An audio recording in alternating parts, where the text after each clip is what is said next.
sait que nous sommes en saison pluvieuse. Même quand le soleil sort un peu comme c'est sorti tout à l'heure, alléluia, qu'est-ce qu'il fait? Il a son parapluie. Parfois, quand il a son parapluie, pour nous, du côté de droit, là, si tu marches comme ça avec le parapluie, alors qu'il ne pleut pas, même si nous sommes en saison pluvieuse, on va te dire que mon frère, c'est quoi? Tu vas appeler la pluie. Alléluia. Les gens vont se moquer de toi. On va te dire pourquoi tu veux t'encombrer. C'est ça, non? Mais quand la pluie commence à tomber et que tu ouvres ton parapluie, c'est toi qui étais sage. C'est ça, non? Il dit que ainsi en est-il de la venue du Messie. Que quand nous marchons dans la sainteté, les autres se moquent de nous.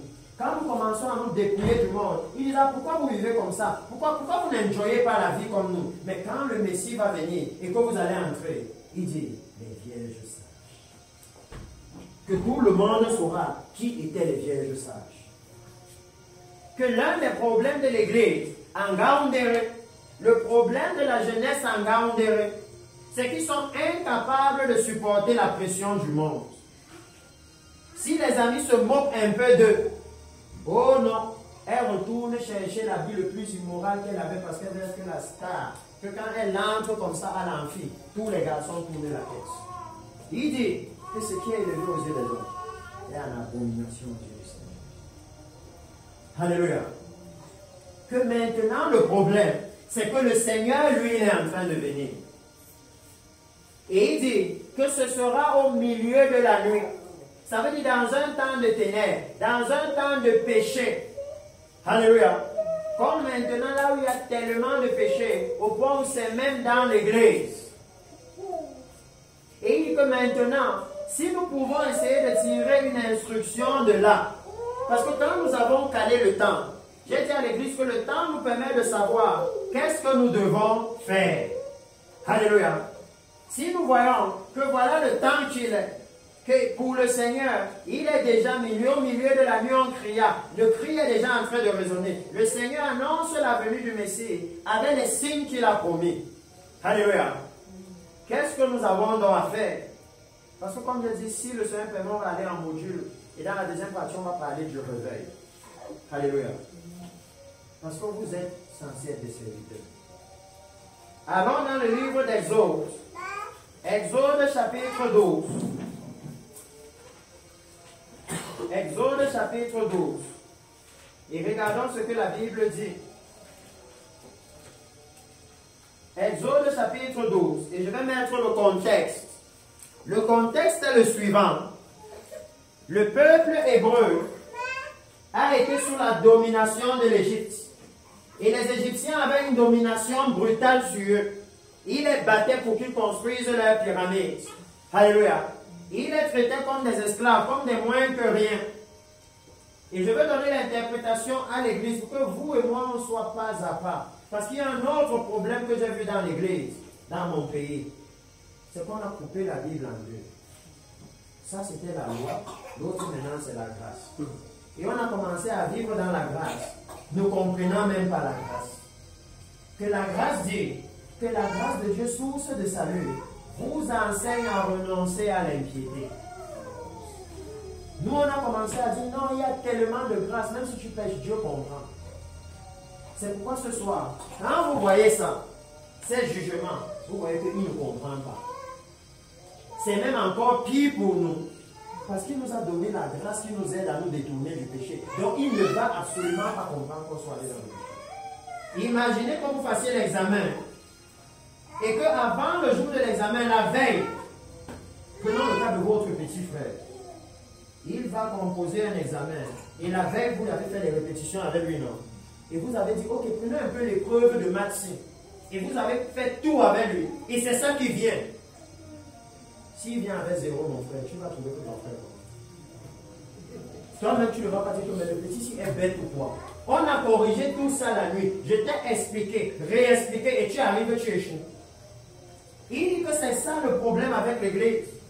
Que la Bible nous montre le problème avec le péché. La Bible nous montre comment éviter le péché. Il nous donne même le Saint-Esprit pour nous aider à ne pas aller dans le péché. Si on tombe encore dedans, comment on croit que Dieu ne va pas nous juger?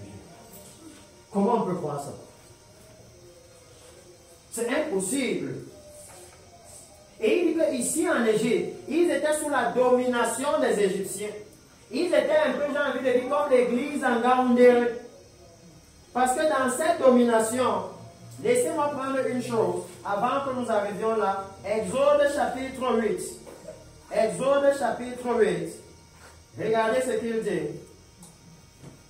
Il dit, l'Éternel dit à Moïse, je lis à partir du verset 12, ou non, à partir du verset 16, et vous allez voir le parallèle avec une prophétie que vous avez vue ici. Et comprendre pourquoi je vous disais que chacune de ces prophéties peut être tout un enseignement dans l'Église. Exode chapitre 8, à partir du verset 16. L'Éternel dit à Moïse, lève-toi de bon matin et présente-toi devant Pharaon. Il sortira pour aller près de l'eau, et tu lui diras, ainsi parle l'Éternel, laisse aller mon peuple, afin qu'il me serve. Alléluia. Et il dit, si tu ne laisses pas aller mon peuple, je vais envoyer des mouches venimeuses contre toi. Est-ce que vous avez vu une prophétie où on disait, j'ai vu des millions d'insectes envahir le pays? Alléluia. Regardez maintenant dans la Bible, nous sommes à un moment béni. À un moment où il n'y a pas besoin d'école de théologie pour comprendre ce que Dieu fait. Vous vous basez sur les faits et la parole. Parce que même dans la Bible, Isaïe avait dit quoi? Que si on vous demande encore ces choses, vous dites à la loi et au témoignage. La parole et le fait. Point final. Alléluia. Il n'y a pas le temps d'imaginer des choses. Il dit ici,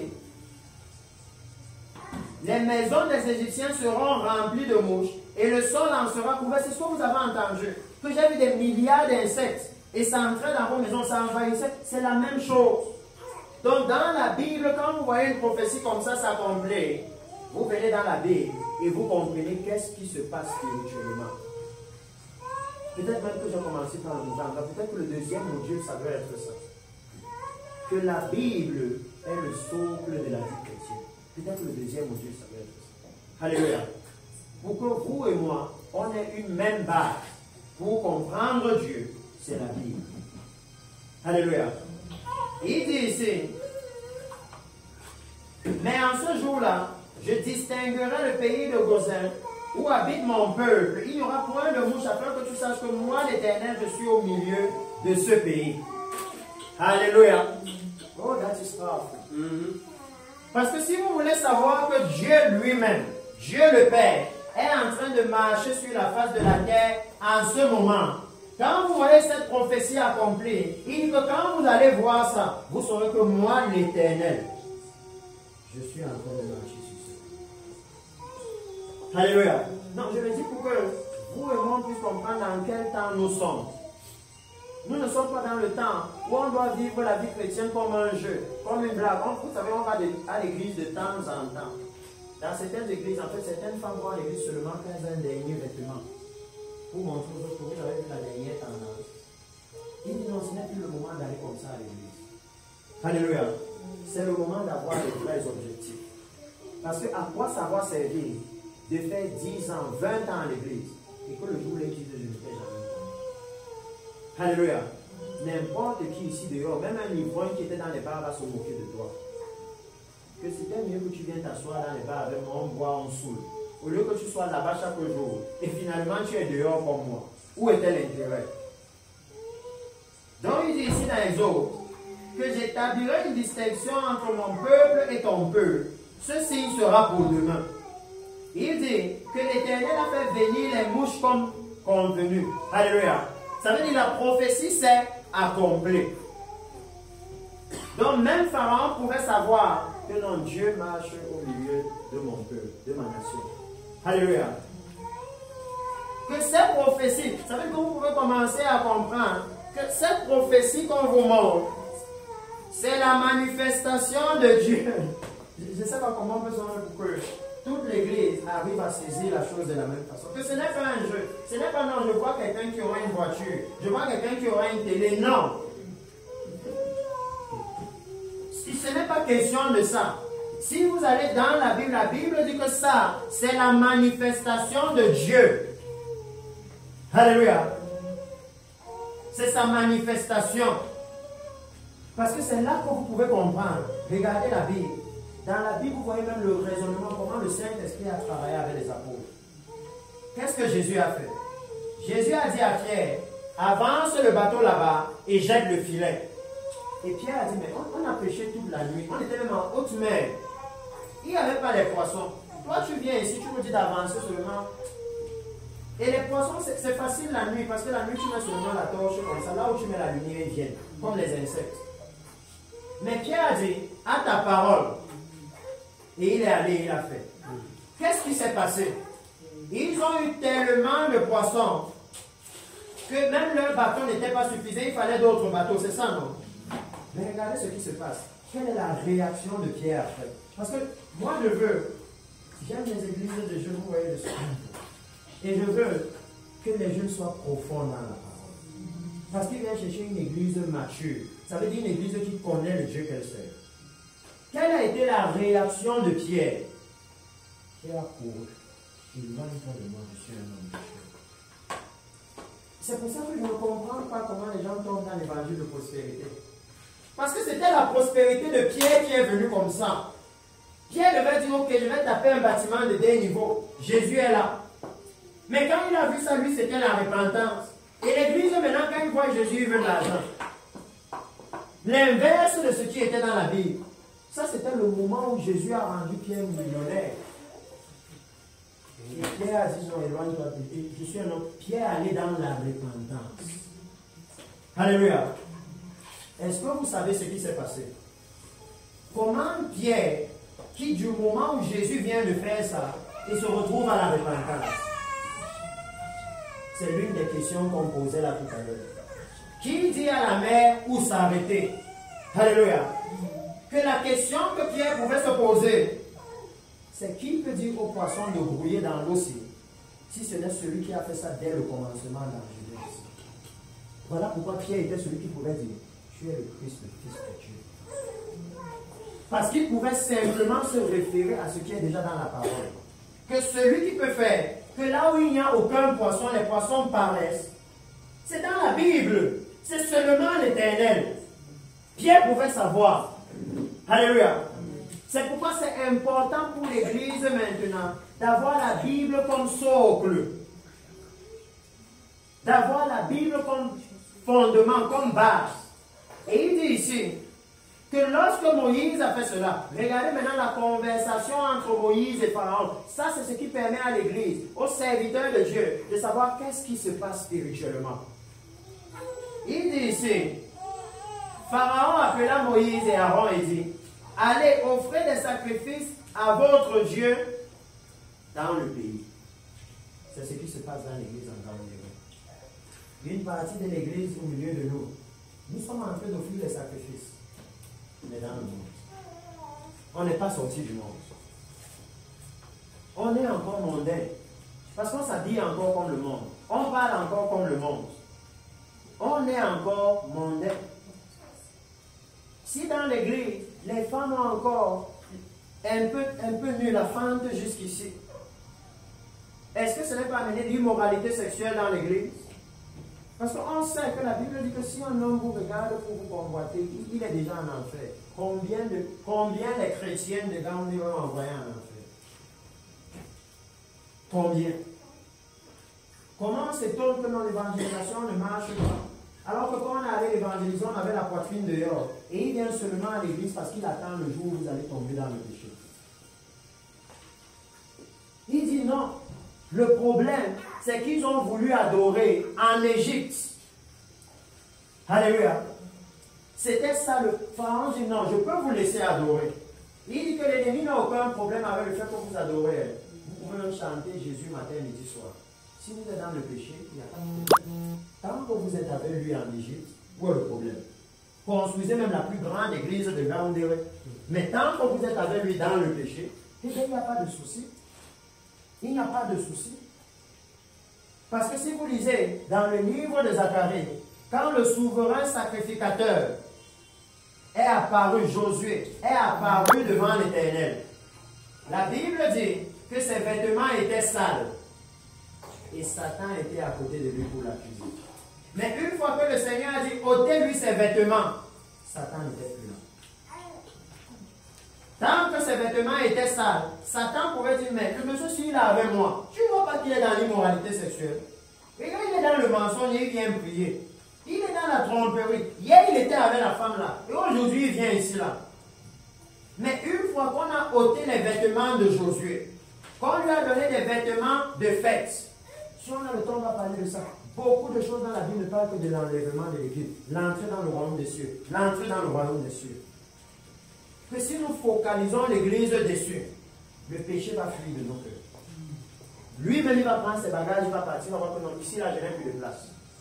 Parce qu'il dit que Pharaon a appelé Moïse et il a dit, Moïse et Aaron, allez offrir des sacrifices à votre Dieu dans le pays. Alléluia. L'adoration, ce n'est pas un problème pour l'ennemi, mais il dit dans le pays. Et le problème de l'adoration, c'est quoi? Laissez-moi je vous le dire, que comme on a l'opportunité, parce que pour moi, je ne sais jamais, peut-être que ce sera la seule église en Gaoundéré, là, on va pouvoir partager la parole de Dieu. Donc, s'il y a un endroit où on dit, ils vont aller dire aux autres. Dieu les a choisis pour aller dire aux autres. Alléluia. Il dit, Lévitique chapitre 1. Lévitique chapitre 1. Pour qu'on parle un peu de l'adoration. Le problème de l'adoration. Pourquoi? Pharaon n'a pas de problème à ce qu'il fasse les sacrifices, non. Son souci, c'est de sortir par le pays. Donc, il n'y a pas de problème. Faites si vous voulez, mais tant que vous êtes ici avec moi, c'est bon. Il dit, l'Éternel appela Moïse de la tente d'assignation. Il lui parla et dit, parle aux enfants d'Israël et dis-leur, lorsque quelqu'un d'entre vous fera une offrande à l'Éternel, il offrira du bétail, du gros ou du menu bétail. Si son offrande est un holocauste de gros bétail, il offrira un mâle sans défaut. Si quelqu'un voit cette partie, c'est la première partie à marquer. Que le Seigneur lui dit que si vous lui faites une adoration, suivez-moi très bien, ça doit être sans défaut. Commençons à regarder comment nous avons adoré Dieu dans l'église. N'est-ce pas, souvent on est dans la couronne et on dit, oh Jésus, je t'aime, dans le cœur. On est en train de penser à un dragueur au quartier. Est-ce que c'est une adoration sans défaut? Oh oui. Est-ce que c'est... Parce qu'il dit que ça doit être sans défaut. Et je vais vous expliquer maintenant. Et vous allez voir, en fait, ce que je veux vous amener maintenant. Parce que vous êtes des serviteurs. C'est la puissance d'une adoration sans défaut. Qu'est-ce que ça vous amène en tant que serviteur de Dieu? Il dit, il offrira un mâle sans défaut. Il offrira à l'entrée de la tente d'assignation devant l'Éternel pour obtenir sa faveur. Le problème, c'est que quand on fait à l'Éternel une adoration avec défaut, on n'a pas la faveur du Seigneur. Alléluia. Et si vous regardez dans la Bible, vous allez voir la Bible vous dire, Samuel croissait en faveur devant Dieu et devant les hommes. Quand vous regardez Jésus dans Luc, il grandissait en faveur devant Dieu et devant les hommes. Vous avez besoin de la faveur de Dieu si vous voulez servir le Seigneur. Alléluia. Et l'ennemi sait que l'Église, ils ont besoin de sa faveur. Alléluia. Il sait que la faveur de Dieu est suffisante. S'il y a des personnes ici qui évangélisent, sans la faveur de Dieu, vous ne pouvez pas parler à quelqu'un de Jésus et il vous écoute. Il vit dans la chair. Regardez, il est à l'université et il croit qu'il sera ministre. Il aura 4 voitures, 5 maisons. Il aura sa femme, une petite, et ceci, tout ce qu'il trouve bon sur la terre. Et toi, tu es en train de lui prêcher l'évangile qui dit, abandonne tout ça et suis Jésus. Tu penses que, avec les capacités humaines, un cœur peut comprendre ça. Il faut le Saint-Esprit pour lui. Alléluia. Il faut la faveur de Dieu. C'est pourquoi il dit que quand il est allé voir Pharaon, le problème de Pharaon n'était pas n'adorer pas. Alléluia. Ce n'est pas que l'on n'adorait pas. C'était de toucher la qualité de l'adoration du peuple. Parce que Moïse va lui répondre et Moïse va lui dire quoi? Moïse répondit et dit, il n'est point convenable de faire ainsi. Moïse était en train de lui dire que non, ça ce n'est pas l'adoration que Dieu agrée. Alléluia. Que non, on ne peut pas adorer comme ça. Et le problème, c'est que là où Moïse a dit non, la majorité des chrétiens aujourd'hui ont dit oui. Que oh, ce n'est pas un problème. Même si j'adore Dieu et que je suis un peu mondain, où est le problème? J'adore Dieu et dans mon téléphone il y a la pornographie. Ce n'est pas grave. Après tout, Dieu regarde au cœur. C'est ça. Ce que je vois ne le dérange pas. Et moi, je peux vous montrer un verset dans la Bible dans son livre. Je ne mets rien de mauvais devant mes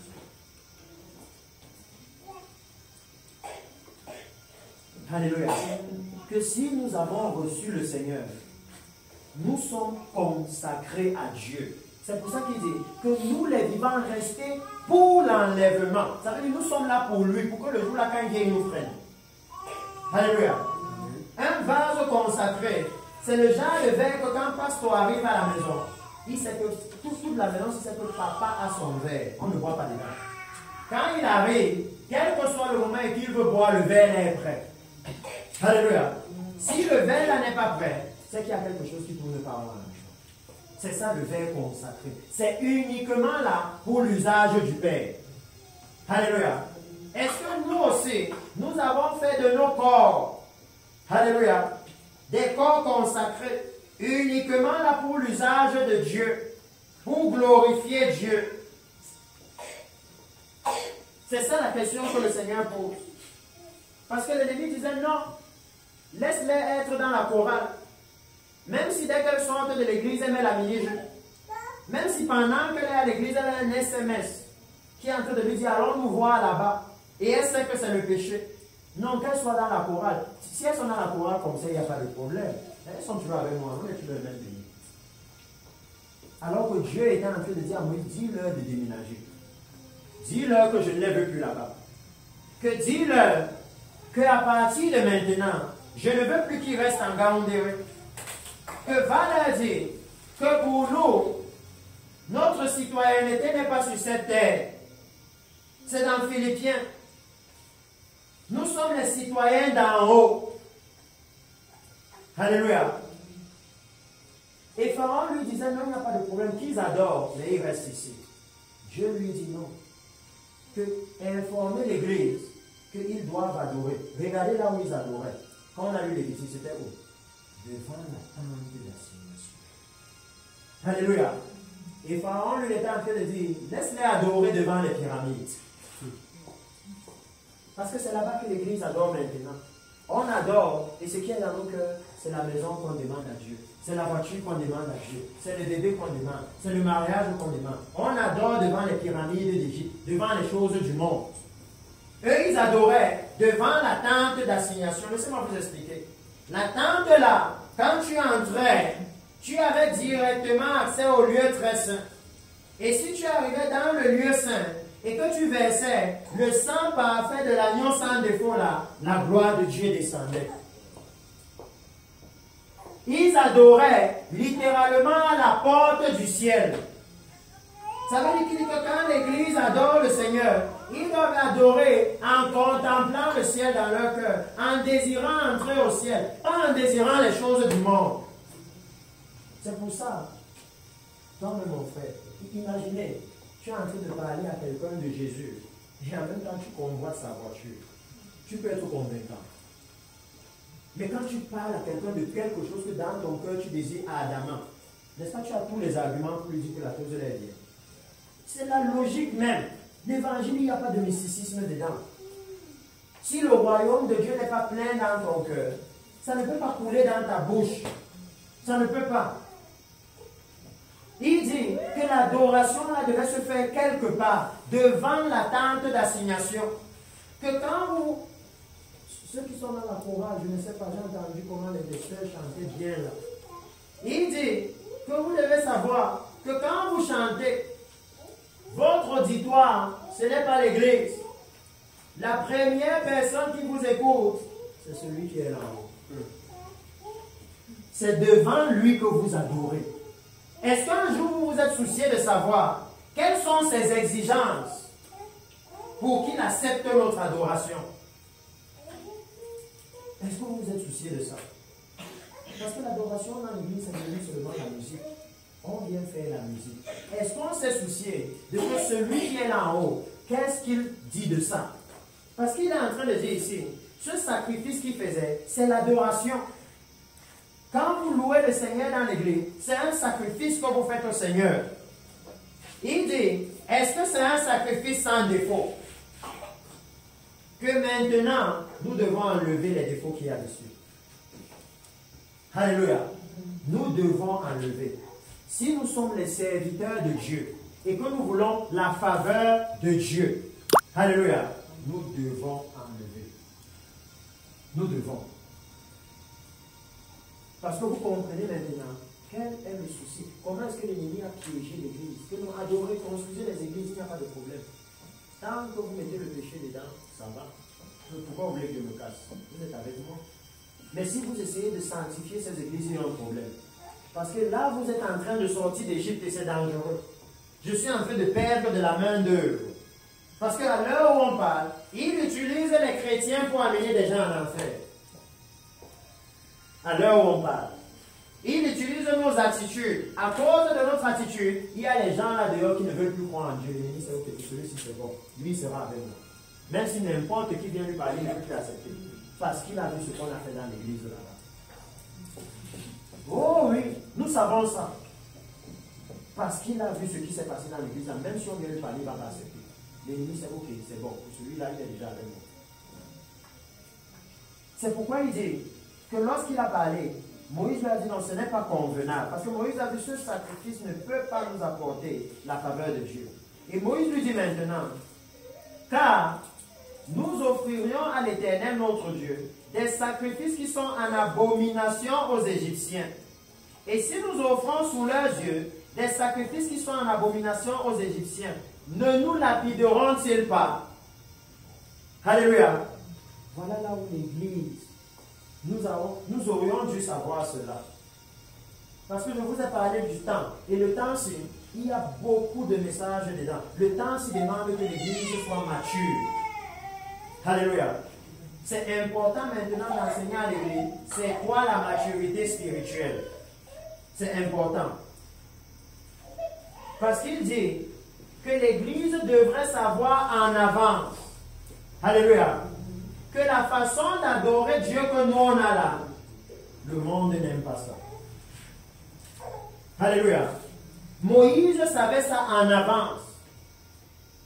Parce que vous voyez les chrétiens qui vont dire, oh non, depuis que Pasteur a dit qu'il faut couvrir son corps, qu'on ne peut plus s'habiller et exposer les formes de notre corps. Et depuis que je fais ça, toutes mes copines sont parties. Ils disent, c'est normal.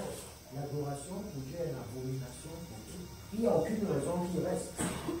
En fait, ils vont te lapider avec les paroles. En disant, oh, tu es devenu comme une maman. Pourquoi tu es même comme ça? Quand nous on parle là-bas au bar pour boire avec les gars, quand tu dis que oh, tu crois que tu es saint plus que qui? Ils doivent te lapider. Moïse a dit que ça doit arriver. Alléluia. Que ça doit arriver. Mais l'Église, nous sommes allés servir Dieu en voulant ignorer que ça doit arriver. C'est pourquoi dès qu'il commence un peu à nous mettre la pression, on abandonne et on veut retourner dans le monde. Alléluia. On abandonne. Si vous êtes avec moi, vous allez réaliser que le Seigneur dit que l'Église qui l'adore doit l'adorer en étant séparée du monde. Alléluia. Il veut la séparation du monde. Et quand nous allons parler du réveil, vous allez comprendre pourquoi il veut la séparation du monde. Parce qu'il avait un plan pour Israël. Alléluia. Il avait un plan. Donc il dit que l'Église doit être consciente. Oui, je voulais juste utiliser cette prophétie ici pour vous mettre dans le contexte, pour qu'on voit qu'est-ce qui se passait réellement en Égypte, quel était l'enjeu. Alléluia. Et que ceux parmi nous qui aiment lire la Bible, que par ça, peut-être le Seigneur puisse les aider à enrichir leur lecture biblique, à approfondir leur compréhension quand ils lisent la Bible. L'Ancien Testament s'y parle de notre salut maintenant. Non, ce n'est pas un livre d'avant. Souvenons-nous que le Dieu que nous servons, c'est celui qui était, qui est et qui vient. Et il est cette parole. Ça veut dire que cette parole est toujours d'actualité. Alléluia. toujours d'actualité. Il n'y a rien dans la Bible qui ne nous concerne pas. C'est pourquoi il va dire, Paul va dire dans Corinthiens, que le souci c'est que quand on n'est pas en Christ, alors les paroles de Moïse sont voilées. Mais quand on arrive en Christ, le voile se lève. Ça veut dire que pour ceux-là qui ont reçu le Seigneur, quand ils lisent les paroles de Moïse, ils voient le salut des hommes. Ils voient la mort de Jésus à la croix. Ils voient ceci, ils voient cela. Mais pour ceux qui n'ont pas reçu, ils voient que non, les gens là faisaient les sacrifices. C'était la loi, c'était ceci. Non. Pour ceux qui ont reçu Christ, ils voient le type d'adoration que Dieu demande. Ils voient ceux à qui Dieu accorde sa faveur. Que Dieu accorde sa faveur à ceux qui lui amènent une adoration sans défaut. Regardez par exemple Daniel. Quand on a dit personne ne doit prier, sinon on le jette dans la fosse au lion. Daniel est allé ouvrir sa prière et il a prié. Regardez la faveur que Dieu a accordée à Daniel. Regardez Daniel dans Daniel chapitre 1. Quand Nebuchadnezzar a dit que vous devez manger les mets de la table du roi. Alléluia. Et que les jeunes, Daniel et ses amis ont dit non, nous on prend la résolution de ne pas manger. Alléluia. Il dit que Dieu a béni Daniel par toute espèce de sagesse. Que est-ce qu'en il y a encore des jeunes à l'université qui ont pris la résolution que même si les autres vont acheter les notes, même s'ils disent que non, quand je n'ai pas à manger, je vais aller me prostituer ou faire quoi que ce soit, est-ce qu'il y a des jeunes là-bas qui ont pris la résolution que je ne suis pas dedans? Parce qu'il dit que quand Daniel a pris la résolution, Dieu l'a béni avec une telle sagesse que Daniel pouvait même te dire ce que tu as rêvé et ce que ça signifie. Alléluia. Est-ce que maintenant, dans l'église, nous réalisons ces choses? Ou est-ce que nous nous disons que non, ce qu'on regarde là, c'est un jeu? Parce que quand il y avait ces situations, l'Éternel a fait tous ces signes. Les signes qu'il a fait en Égypte. En Égypte, il y avait 10, n'est-ce pas? Mais je pense que si on a montré plus de 10, non? Alors, comment vous croyez que Dieu va comprendre que quelqu'un reste dans le monde? Parce que pour l'Égypte, 10 était suffisant pour qu'ils sortent d'Égypte. Mais il dit que pour l'Église, même 100 ne sont pas suffisants pour qu'ils abandonnent le monde. 10 signes étaient suffisants pour qu'ils sortent d'Égypte. Pour que Pharaon qui disait je ne connais pas Dieu, leur dise sortez d'ici. Comment pour l'Église, même 20 signes ne sont pas suffisants pour que quelqu'un décide d'abandonner le péché? Comment est-ce que c'est possible? Parce qu'il dit que lorsqu'il a parlé du dernier signe, il leur a parlé à partir de Exode. Exode, je vais commencer au chapitre 11 là-bas et voir ce qu'il va dire. Exode chapitre 11. Et vous allez voir que dans ces écritures, Dieu a tellement mis l'enlèvement de l'Église.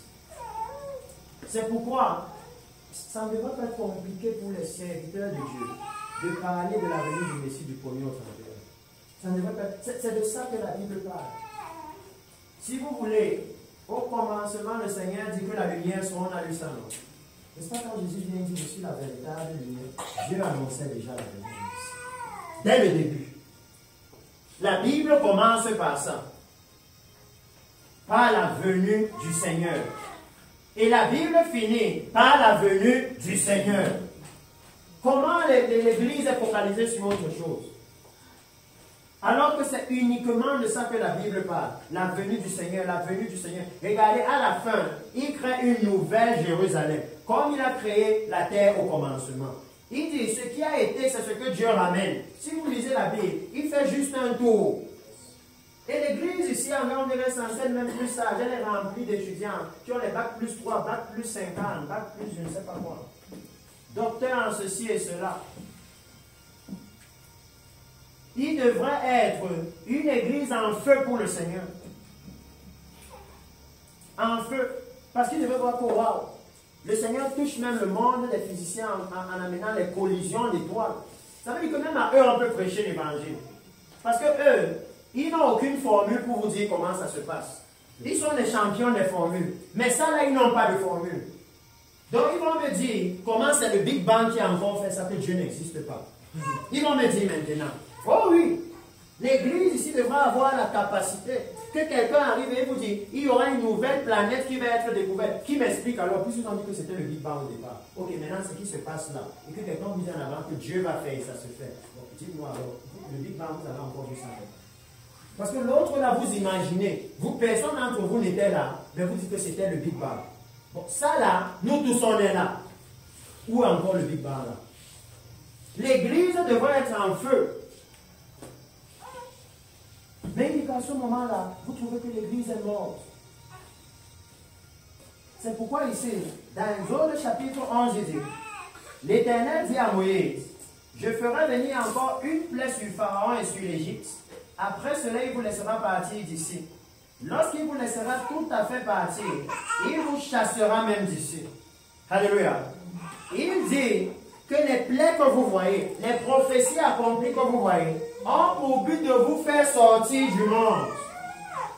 C'est ça le but. Maintenant, questionnez-vous. Les fausses prophéties qu'il y a dans l'église en là, ça vous a déjà mené à vous authentiques. Les prophéties des voitures, des bébés, la maison. Je vois quelqu'un ici qui va donner 10 000. Je vois quelqu'un qui a une offrande. Il dit que le but, vous voyez comment il dit, que je vais faire venir une dernière plaie, et la plaie va le pousser à vous chasser même seulement. Alléluia. Et vous voyez le Seigneur avancer. Et il va leur dire ceci, parce que je veux juste avancer avec vous, pour que dans certains moments, je vous montre les marques de l'enlèvement de l'Église. Comment Dieu montrait déjà les préfigurations. Il dit, l'Éternel fit trouver grâce au peuple. Et là, je vais lire à partir du verset 4.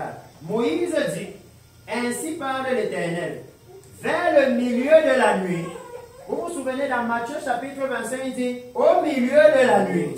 Ici encore, il dit, vers le milieu de la nuit. Alléluia. Et même dans Genèse chapitre 1, il dit qu'il y avait les ténèbres et c'est là que la lumière est venue. Alléluia. Toujours pendant la nuit. Parce qu'il a dit qu'il a appelé les ténèbres nuit. Alléluia. Que Dieu a une façon d'établir les choses. Il dit, vers le milieu de la nuit, je passerai au travers de l'Égypte. Alléluia. Que le Seigneur va venir passer. C'est pourquoi il dit, le Seigneur lui-même descendra et les morts en Christ. Comment la Bible vous donne déjà les préfigurations. C'est l'Éternel qui dit je passerai. Alléluia. Ici vous voyez déjà les préfigurations du jour du Seigneur. Le Seigneur dit qu'il va passer le jour là. Mais qu'est-ce qui va se passer en Égypte? Qu'est-ce qui va marquer l'Égypte? Ce sont les morts. L'enlèvement de l'Église va plonger automatiquement la terre dans les détresses, dans la tribulation. Automatiquement. Bon, c'est déjà dans la Bible. Le Seigneur nous annonce ça depuis.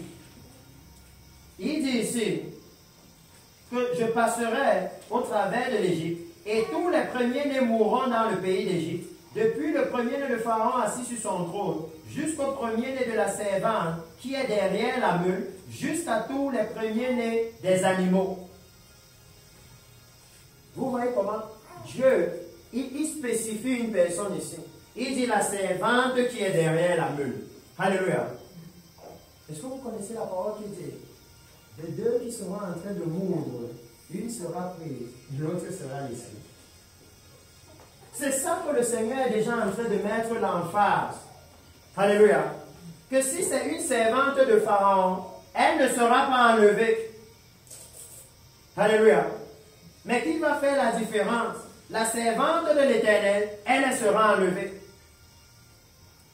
C'est énorme quand il parle de l'enlèvement de l'Église. Beaucoup de choses que l'Église doit savoir sur ce jour.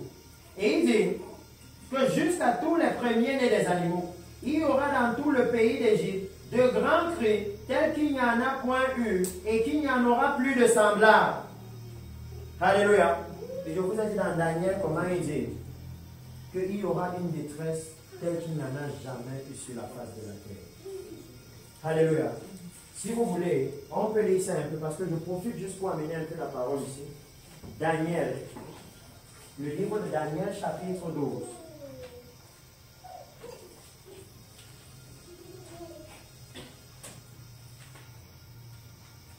Daniel, chapitre 12, je vais lire à partir du verset 1. Il dit, En ce temps-là, se lèvera Michael, le grand chef, le défenseur des enfants de ton peuple, et ce sera une époque de détresse, telle qu'il n'y en a point eu de semblable depuis que les nations existent jusqu'à cette époque. Tel qu'il n'y en a point eu de semblable depuis que les nations existent jusqu'à cette époque. Vous savez quel est le mot qui résume cette expression? Historique. C'est pourquoi il a dit, j'ai vu une maladie historique, j'ai vu un tremblement de terre historique. Il est en train de répéter la Bible. Alléluia.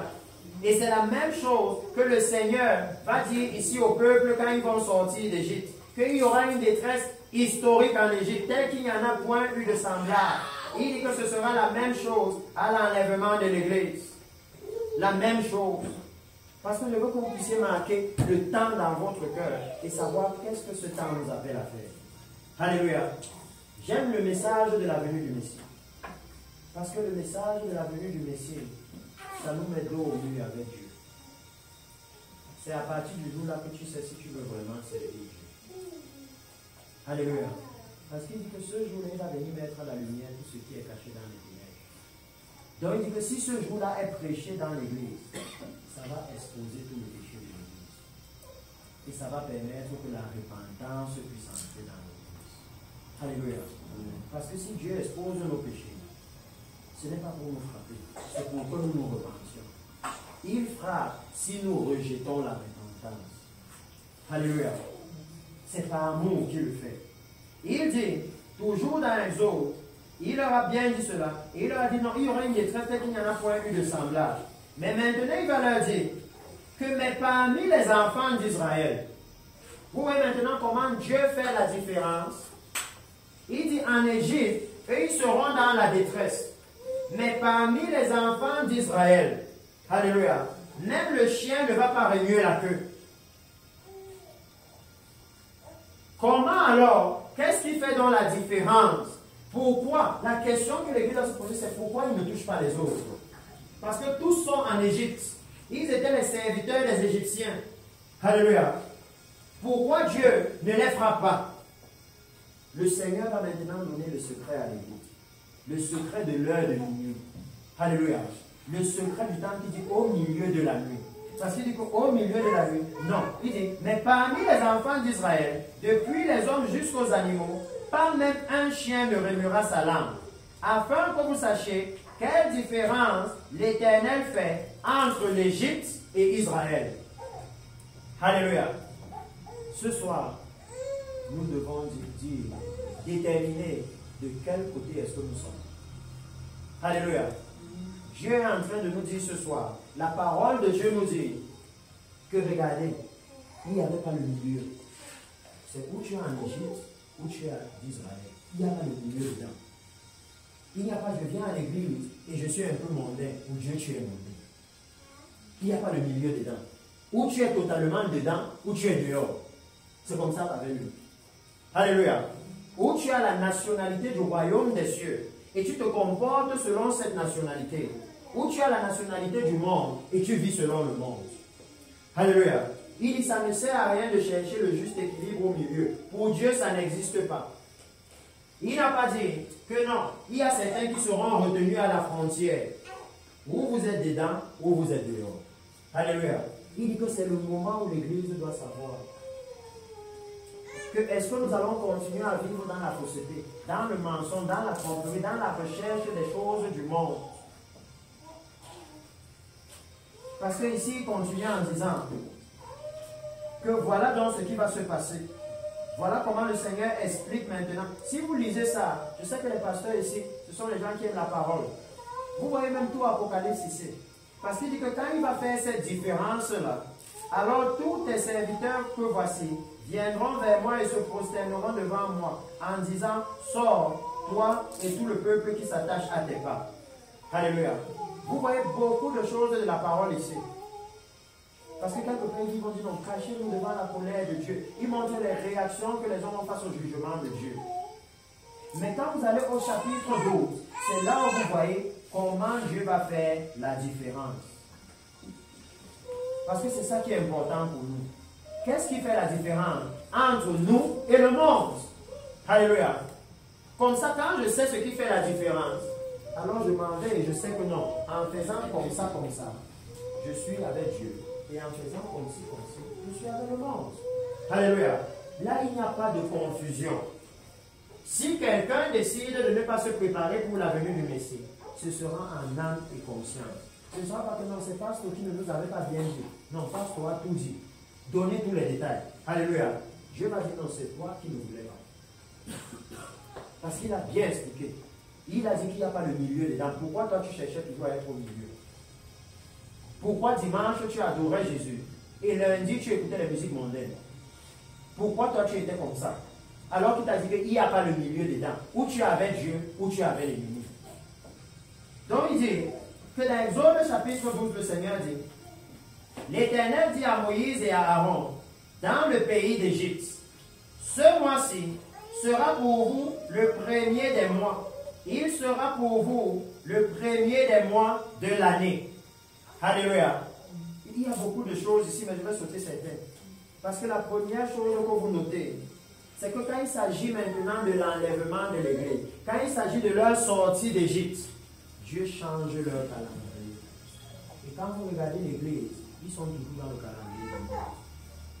Laissez-moi vous expliquer pourquoi. Tous les événements mondains, l'Église est dedans. Ils utilisent même les événements mondains en disant qu'ils prêchent Jésus. Oh oui. Mais l'événement de l'Église qui est la venue du Messie, ils ne sont pas capables d'afficher ça partout. Que le Messie est en train de venir. Le Messie, ça c'est un grand événement, c'est un grand jour. Vous ne voyez pas ça dans l'Église. Mais s'il y a un événement mondain, parce qu'ils veulent aller faire les choses du monde, ils disent non, on va adorer Jésus. Vous savez que non, Pharaon les a frappés. Il leur a dit adorer, mais restez ici. Vous savez qu'ils sont tombés dedans. Au lieu d'être en train de dire, de mettre les pancartes dehors, que repentez-vous, le Messie revient. Voilà ça qui s'est accompli, le Messie revient. Voilà ça qui... N'est-ce pas ce que les mondains font pour nous attirer dans leurs choses? Ils font la publicité de leurs événements, non? Quand est-ce que nous aussi, les chrétiens, nous avons valorisé la venue du Messie au point de devenir des pancartes vivantes? Que quand quelqu'un te voit, ta façon de vivre, il sait que le Messie revient. Quand? Oh oui! Il dit que la venue du Messie, c'est un événement sérieux. Leur sortie d'Égypte était tellement sérieuse que le Seigneur a changé le calendrier. Et il dit, parlez à toute l'assemblée d'Israël et dites, le 10e jour de ce mois, on prendra un agneau pour chaque famille, un agneau pour chaque maison. Alléluia. Écoutez bien comment Dieu parle. Si la maison est trop peu nombreuse pour un agneau, on le prendra avec son plus proche voisin. Alléluia. Écoutez comment Dieu parle. Si la maison est trop peu nombreuse, on le prendra avec son plus proche voisin. Dieu est en train de dire que l'agneau est toujours suffisant. Il n'y a pas l'option que non, si c'est trop petit, aller chercher un autre. Un seul agneau. Alléluia. Il dit que quelle que soit la taille de la maison, il n'y a pas l'option de que si c'est trop petit, ajouter. Alléluia. Et nous allons aller pas à pas. Il n'y a pas l'option de si c'est trop petit, ajouter. Et il dit, un agneau pour chaque famille, un agneau pour chaque maison. Si la maison est trop peu nombreuse, pour un agneau, on le prendra avec son plus proche voisin, selon le nombre de personnes. Vous compterez pour cet agneau d'après ce que chacun peut manger. Alléluia. Et il dit, regardez maintenant, chapitre verset 5. Ce sera un agneau sans défaut, mâle, âgé d'1 an. Vous pourrez prendre un agneau ou un chevreau. Alléluia. Il dit que c'est Moïse qui est en train de parler. Moïse, le prophète de l'Éternel. Alléluia.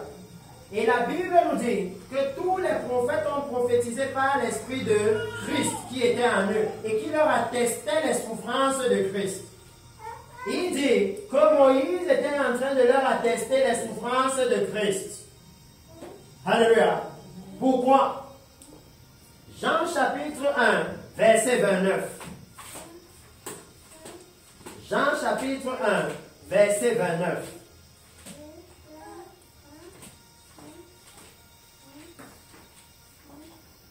Il dit ceci. Le lendemain, il vit Jésus venant à lui et il dit, voici l'agneau de Dieu qui ôte le péché de l'humanité. C'est Jean qui est en train de parler. Jean le prophète, ayant le même esprit de Christ que Moïse. Alléluia. Il dit que l'agneau que Moïse leur montrait, si vous lisez Hébreu, n'avait pas la capacité d'ôter leur péché. Il pouvait les délivrer physiquement de l'Égypte, mais pas spirituellement.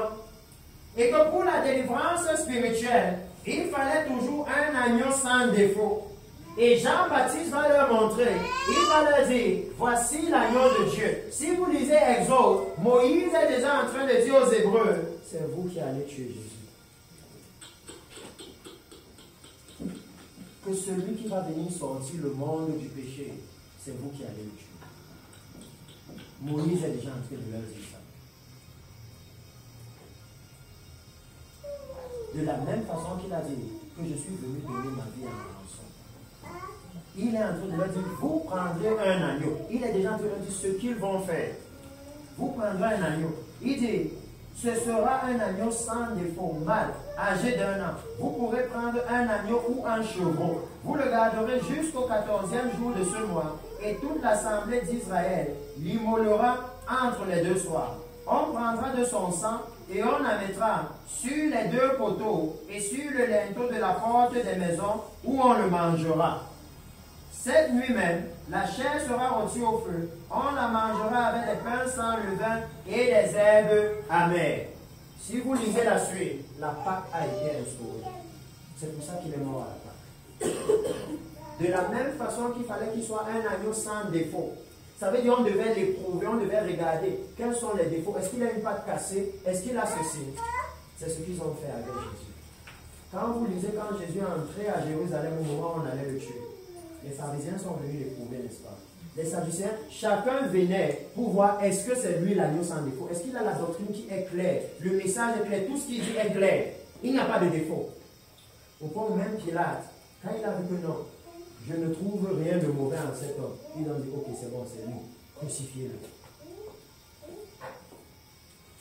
Et le problème, c'est que quand le Seigneur nous voit maintenant, nous l'Église, alléluia, vivre encore dans le péché, alors que l'agneau sans défaut a déjà été donné. Regardez, pour Israël, quand ils ont immolé cet agneau, ils sont sortis d'Égypte.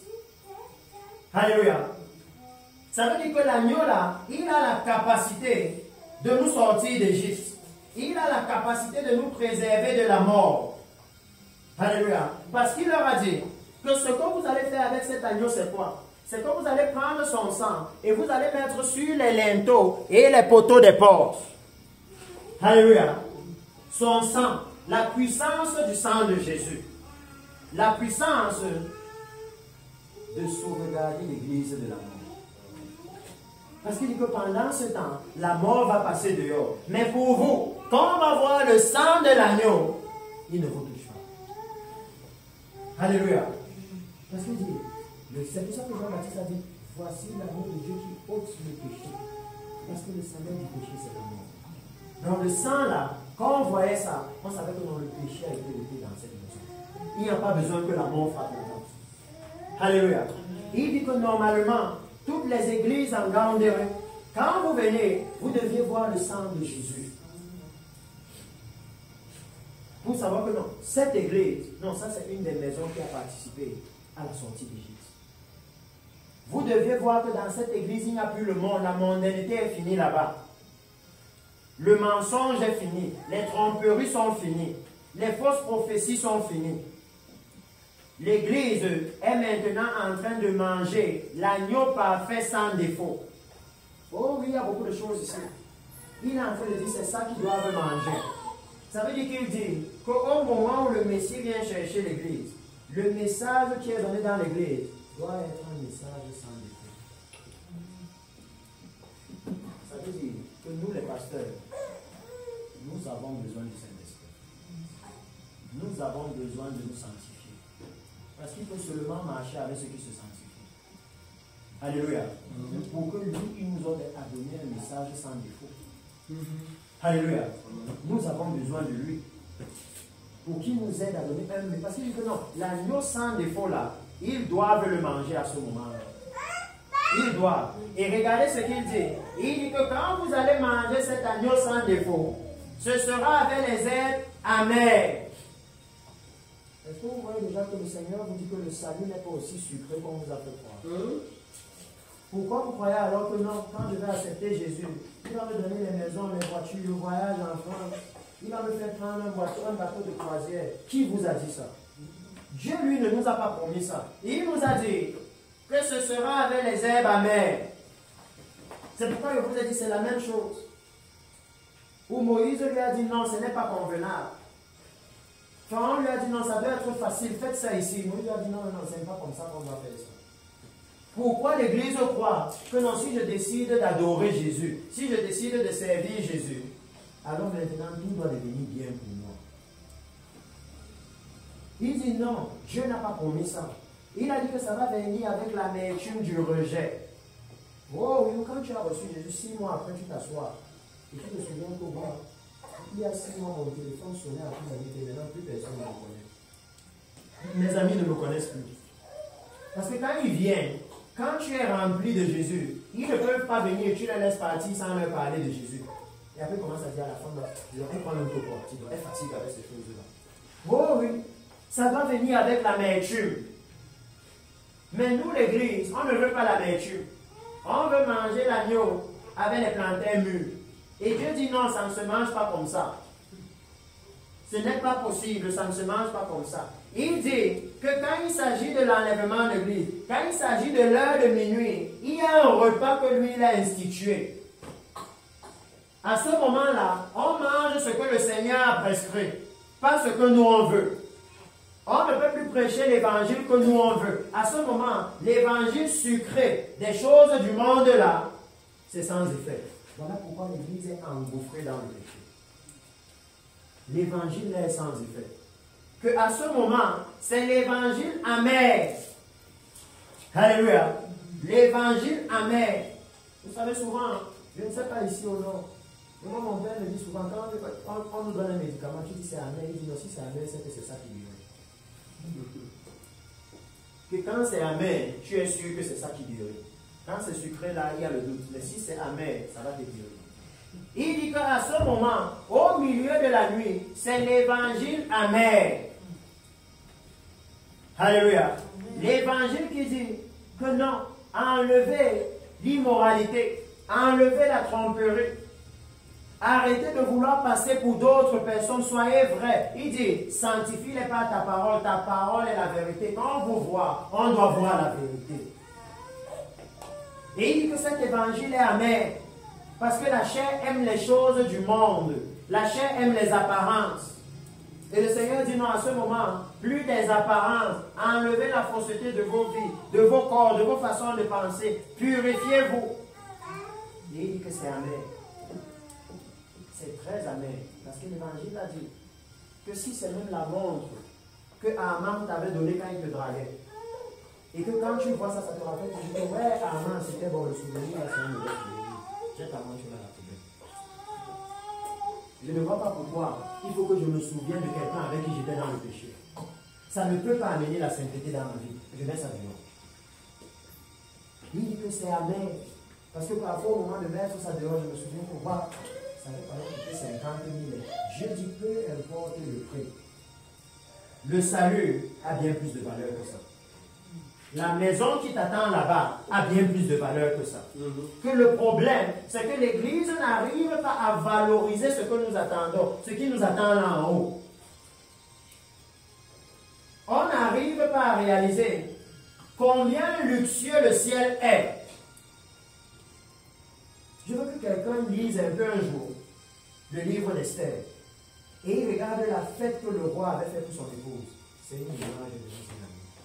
Quand vous voyez le luxe dont on parle là-bas, vous ne pouvez pas manquer de dire, ouais, dans le ciel, ce sera comme ça. Il y aura des lits en or. Dès que je dors sur un lit en bas ici, là-bas, j'ai un lit en or. Pour l'éternité.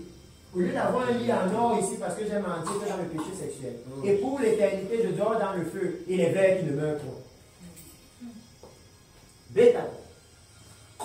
C'est pourquoi il dit que dans ce moment, il leur a clairement parlé. Il leur a dit, cette nuit même, on en mangera la chair rôtie au feu. Et il leur a précisé que c'est le sang. Le sang, c'est ce qui va faire la distinction. Parce qu'il leur a dit que vous ne laisserez rien. Que cette nuit-là, verset 12, donc je vais déjà envie de courir, mais en même temps j'ai envie de m'arrêter. Je ne sais pas jusqu'à quand on peut aller. Vous voyez que le message ne passe pas. Continuez demain si vous êtes là. Il dit, on prendra son sang et on en mettra sur les poteaux et sur les linteaux de la porte des maisons où on en mangera. Alléluia. C'est que je veux vous donner beaucoup de détails. Regardez ce que le Seigneur dit. Voici la porte. Non? Il dit on met en haut, ici, ici. Mais il y a une question. Pourquoi on ne met pas en bas? Parce que chez nous, dans nos traditions, même quand le bébé naît chez certaines personnes, quand on veut mettre quelque chose, ça va à terre. Mais Dieu lui dit on met en haut, sur le poteau, sur le poteau. Il dit qu'il y a un problème. C'est la valeur du sang de Jésus. Il dit que le sang là, vous ne pouvez pas fouler sur la pied. On ne piétine pas ça du sang de Jésus. On ne piétine pas ça. Oh oui, Dieu dit dans la Bible, et j'espère que l'église en Gambie sait ça, qu'il y a les lignes rouges pour le salut. Laissez-moi vous lire ça dans le livre d'Hébreux. Le livre d'Hébreux. Hébreux, chapitre 6, versets 4 à 6. Il dit, Hébreux, chapitre 6, verset 4 à 6.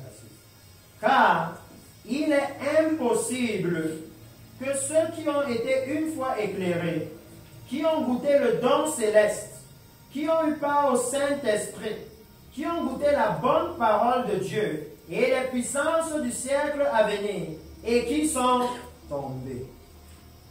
Alléluia. Soient encore renouvelés et amenés à la repentance. Pourquoi? Il dit, puisqu'ils crucifient pour leur part le Fils de Dieu et l'exposent à l'ignominie. Alléluia. Il dit qu'il y a un problème. L'agneau là, il ne peut pas mourir deux fois. Même quand Jean a vu Jésus dans le ciel, il a dit qu'il a vu comment? Un agneau comme immolé. Mais la loi de Dieu dit que l'agneau doit être sans défaut. Il a déjà les marques des trous, il n'est plus sans défaut. Alléluia. Il ne peut pas venir mourir une seconde fois. Il ne correspond plus à la loi de Dieu. Même s'il veut, il ne correspond plus. C'est pourquoi le Seigneur dit que la première fois il est allé à la croix là, utilisons ça pour être sauvés. Que personne ne nous mente que non, oh j'ai reçu Jésus et je vis dans le péché, il va comprendre, il va encore aller à la croix. Non. Alléluia. Utilisons sa première mort. Parce qu'il dit ici, Hébreux chapitre 10, et j'amène le chapitre 10 pour enlever la confusion, parce que parfois les chrétiens disent, oh, moi j'ai déjà vécu dans le péché alors que j'ai reçu Jésus, j'ai fait comme ça. Regardez ce qu'il dit au chapitre 10. Parce que vous avez vu les caractéristiques qu'il a mis. Il ne parle pas du simple chrétien qui est né de nouveau. Il dit non, celui qui a goûté au don céleste, qui a goûté la bonne parole de Dieu. Ça veut dire celui qui est mature dans les voies de Dieu. Alléluia. Oh, parce que vous devez le savoir, hein, les chrétiens bébés ne vont pas entrer au ciel. Oh oui, je ne sais pas si on aura le temps de lire ça. Dans la Bible, il dit que quand vous êtes encore bébé, vous êtes comme quelqu'un qui n'a pas l'esprit. Donc ça veut dire que quelqu'un ne se dise pas, oh non, moi je vais rester un petit chrétien. Non, tu dois chercher à grandir. C'est obligé, sinon tu n'entres pas. Le Seigneur nous a piégés. Quand tu lis la Bible, à un moment tu vas être piégé. Je suis entré dans la fête. Et il dit que je dois sauf que courir. Si je m'arrête, je reste. Oh oui, le salut dont on parle. Hébreux chapitre 10, à partir du verset 26, il dit, car si nous péchons volontairement, c'est ça le mot qu'il faut encadrer, après avoir reçu la connaissance de la vérité, alléluia, il ne reste plus de sacrifice pour le péché. Et c'est pourquoi je viens toujours pour dire à mes frères et à mes soeurs qu'un péché qui est presque toujours volontaire s'appelle le péché sexuel. Est-ce qu'il t'avait attaché? Est-ce qu'il t'a drogué? N'est-ce pas, depuis plusieurs jours, toi-même tu sais déjà ce qu'il veut. Est-ce qu'il a pris tes pieds pour marcher jusque dans sa chambre? Il dit que si nous péchons volontairement, il n'y a plus de sacrifice pour le péché. Pour qu'on ne se trompe pas nous-mêmes, qu'on ne soit pas en train de vivre volontairement dans le péché, croyant que Dieu est là. Il dit non. Le salut-ci de Jésus là, il y a les lignes rouges. Et il explique ici que quoi? Mais une attente terrible du jugement et l'ardeur d'un feu qui dévorera les rebelles. Ça, je ne sais pas si vous lisez la Bible comme moi, mais je me demande comment quelqu'un peut vivre sur la terre dans l'attente d'aller en enfer. Expliquez-moi un peu ça. Parce que même les non-chrétiens là-dehors, ils croient quand même que non, après la mort, il y a quelque chose de bien. Ils se disent non, après la mort, non, il n'y a plus rien, il n'y a plus rien pour personne. D'autres se disent non, nous sommes allés au paradis, nous sommes tous enfants de Dieu. Imaginez quelqu'un qui vit sur terre, il marche comme vous et moi, sachant que comme de